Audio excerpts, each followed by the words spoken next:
ഒരു സ്ട്രൈക്കറെ സംബന്ധിച്ച് ഒരു മത്സരത്തിൽ ഗോളടിക്കുകയോ ഗോളിനുള്ള അവസരം ഒരുക്കിക്കൊടുക്കുകയോ ചെയ്യാത്ത ഒരു മത്സരം കടന്നു പോകുന്നത് ഏറെ നിരാശ നൽകുന്ന കാര്യമാണ്.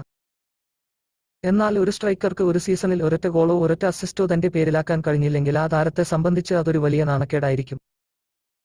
പറഞ്ഞു വരുന്നത് ബ്ലാസ്റ്റേഴ്സ് വലിയ പ്രതീക്ഷകളോടെ കഴിഞ്ഞ സീസണിൽ ടീമിലെത്തിച്ച ഇഷാൻ പണ്ഡിതയെക്കുറിച്ചാണ്. ISL സീസണിൽ ഒരൊറ്റ ഗോളോ അസിസ്റ്റോ താരം നേടാതെ പോകുന്ന ആദ്യ സീസണാണ് ബ്ലാസ്റ്റേഴ്സിനോടൊപ്പമുള്ള കഴിഞ്ഞ സീസൺ. 2020-21 സീസണിൽ FC ഗോവയ്ക്കൊപ്പമാണ് ആദ്യമായി താരം ISLൽ അരങ്ങേറ്റം നടത്തുന്നത്. ആ സീസണിൽ 11 മത്സരങ്ങളിൽ നിന്നായി ആകെ 128 മിനിറ്റ് മാത്രമേ താരത്തിന് കളിക്കാനായുള്ളൂ. എങ്കിലും കിട്ടിയ ആ ചെറിയ അവസരങ്ങളിൽ താരം ആ സീസണിൽ 4 ഗോളുകൾ നേടുകയും ചെയ്തിട്ടുണ്ട്. 2021 മുതൽ 2023 വരെ അദ്ദേഹവും ജംഷഡ്പൂർ FCക്ക് വേണ്ടി കളിച്ചു. ജംഷഡ്പൂരിന് വേണ്ടിയുള്ള ആദ്യ സീസണിൽ 17 മത്സരങ്ങളിൽ നിന്നായി ആകെ 404 മിനിറ്റ് പ്ലേയിങ് ടൈം കിട്ടിയ താരം 3 ഗോളുകൾ നേടി.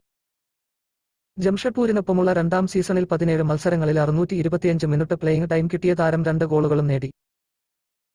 ബ്ലാസ്റ്റേഴ്സിനൊപ്പമുള്ള ആദ്യ സീസണിൽ 15 മത്സരങ്ങളിൽ നിന്നും 370 മിനിറ്റ് പ്ലേയിങ് ടൈം കിട്ടിയ താരത്തിന് ഒരു ഗോളോ ഒരു അസിസ്റ്റോ തന്റെ പേരിലാക്കാൻ കഴിഞ്ഞിട്ടില്ല. ആകെ ഒരൊറ്റ ഷോട്ട് ഓൺ ടാർഗറ്റ് മാത്രമാണ് താരത്തിന് ഇക്കഴിഞ്ഞ സീസണിൽ ഉതിർക്കാൻ സാധിച്ചത്.